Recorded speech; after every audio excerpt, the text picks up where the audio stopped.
A lot of people, when they think witch trials, they instantly think Salem, but not all witch trials were the Salem witch trials.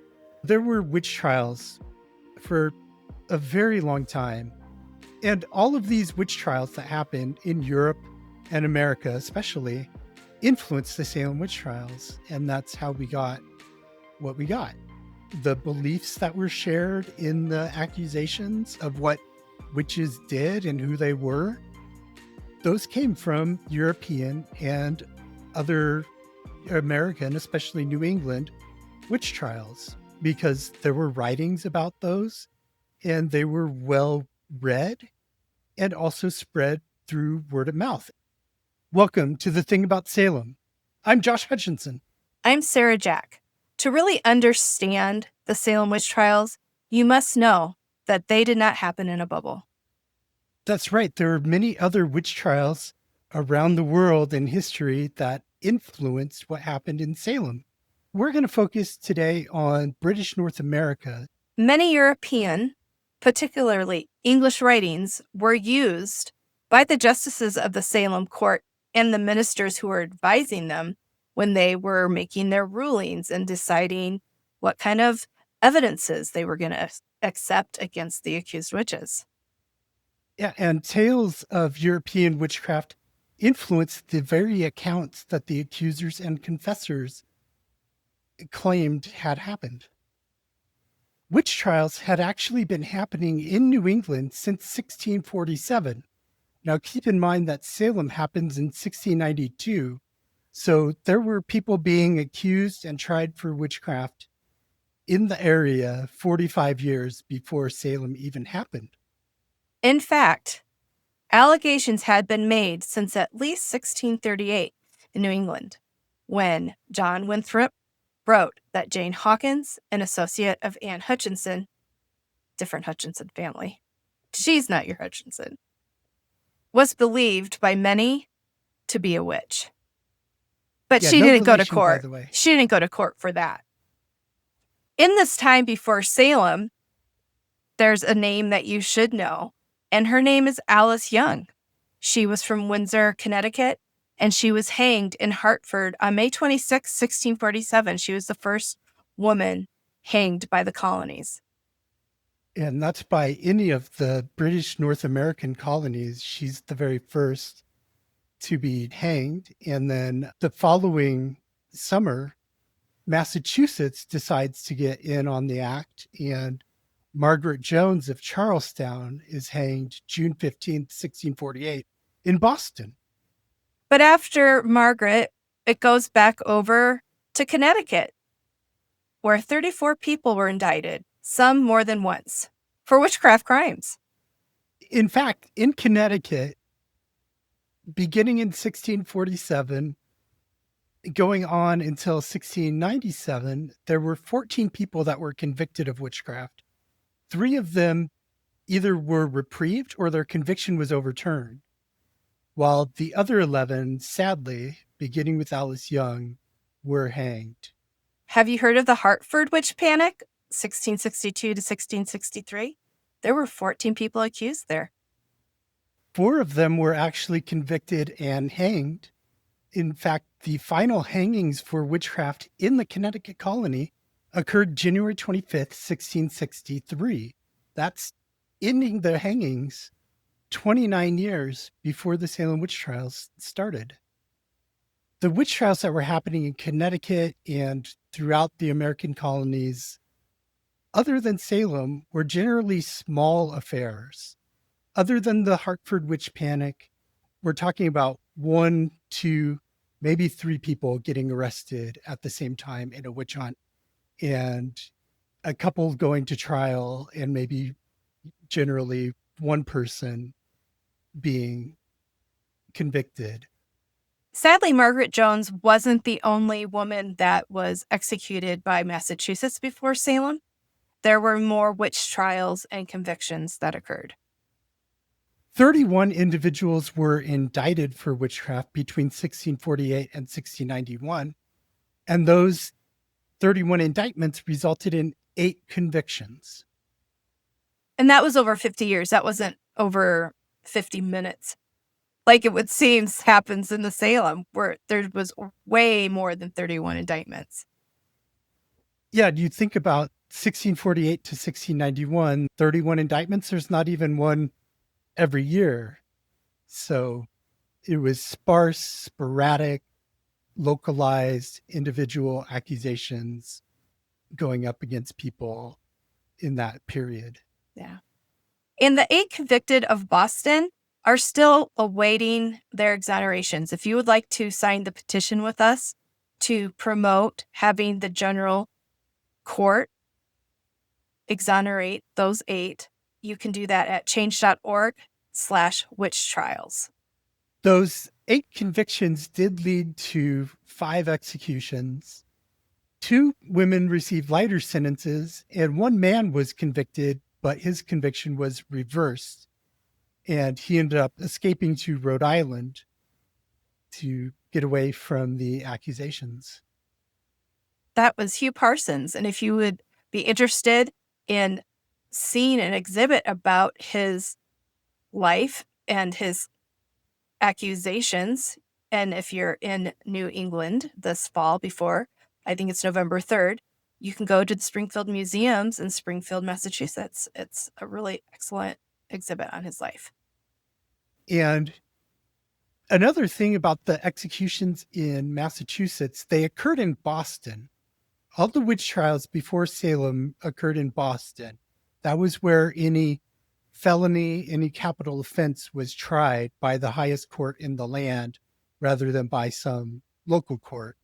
And that court was reluctant to convict.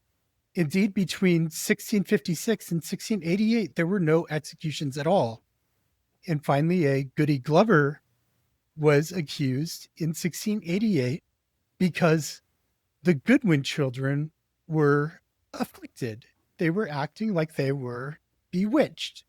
And they were modeling European afflicted people behaviors that were shared in these stories that were so popular in New England among the ministers and the people.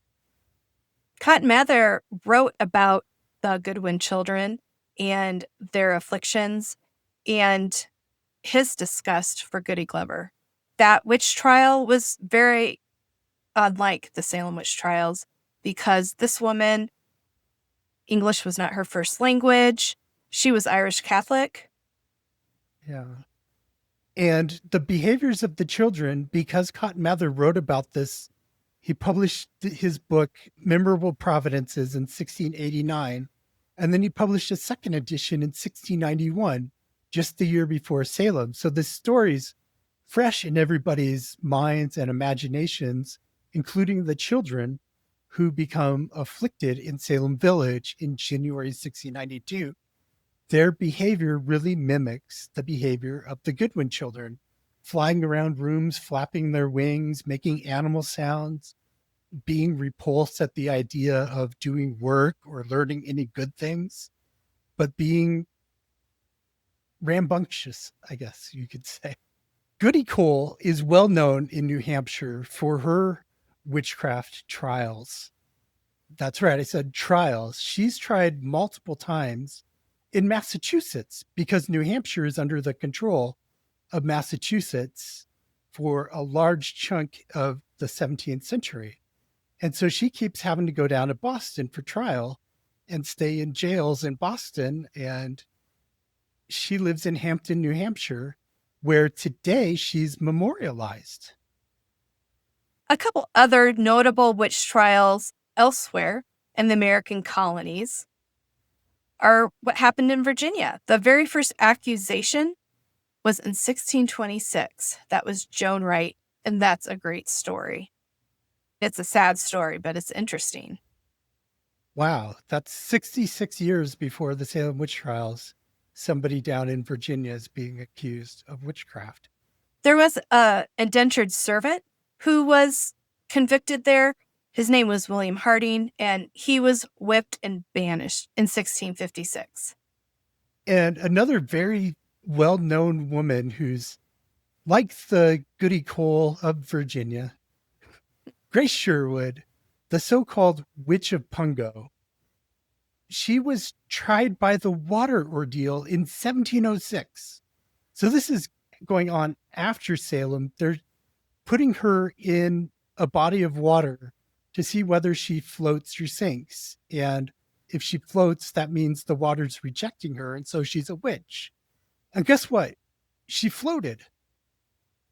But unfortunately, there was a fire in the courthouse later on. And if there was a trial, the records of it were destroyed in this fire. And we're not going to leave Maryland out today. They have not exonerated their convicted, but they do have two. And one man was named John Cowman. He was also an indentured servant, convicted, not hanged.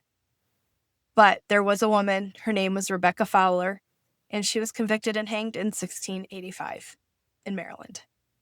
Another thing I wanted to talk about is how the Salem witch hunts didn't just affect Salem.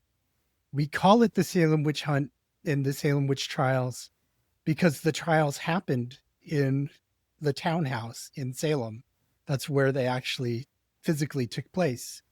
But many of the 9 judges on the Court of Oyer and Terminer were from Boston, and the rest worked in Boston a lot of the time because they were elected legislators as well as justices. Beyond that, people were accused of witchcraft in 25 different communities in Massachusetts, New Hampshire, and Maine during the Salem witch trials. So there was a really wide geographical distribution of all of these. And in fact, the town of Andover had more accusations than Salem itself. Definitely not a bubble. It sounds more like a dome. It is. Now you're reminding me of Stephen King Under the Dome, and they're in there just accusing each other of witchcraft. Yeah. Then another effect that Salem had, actually, the Salem witch trials were so popular that the producers decided to launch a spin-off on the Connecticut channel. And so in Connecticut, a girl named Catherine Branch, who was a maid in another family other than her own, she started getting afflicted in the summer of 1692 in just the ways that the girls in Salem Village and surrounding communities were being afflicted. She starts seeing spectral visions and seeing people coming to her that she knows, but now she knows them as witches and they're supposedly hurting her. So this one resulted in several accusations, but only 2 trials and 1 conviction. And that 1 conviction was actually overturned. So other than a woman spending about a year in jail, which is pretty bad, especially those jails of the time, less damage done in Connecticut, thankfully, than what could have been done based on potentially another Salem starting there. All of these years prior to 1692, are full of stories of families and neighbors and women and men and children affected by witch trials long before Salem happened. That's a lot to go back and look at and to consider and to understand the context of witch hunting in colonial New England. We have another podcast, The Thing About Witch Hunts, which conveniently you can go to learn more history about the witch trials that we've touched on today and more in America, as well as the witch hunt in Europe and elsewhere around the world. We also have a bookshop online, and it's full of witch trial stories. There's a book that we have authored by Dick Ross, who we've interviewed on our other podcast, called Before Salem. That's one of the only recent coverages of the Connecticut witch trials. Our bookshop is full of great books to help you get a fuller understanding of the context of witch trials. So do some more reading and help support our projects at endwitchhunts.org by shopping.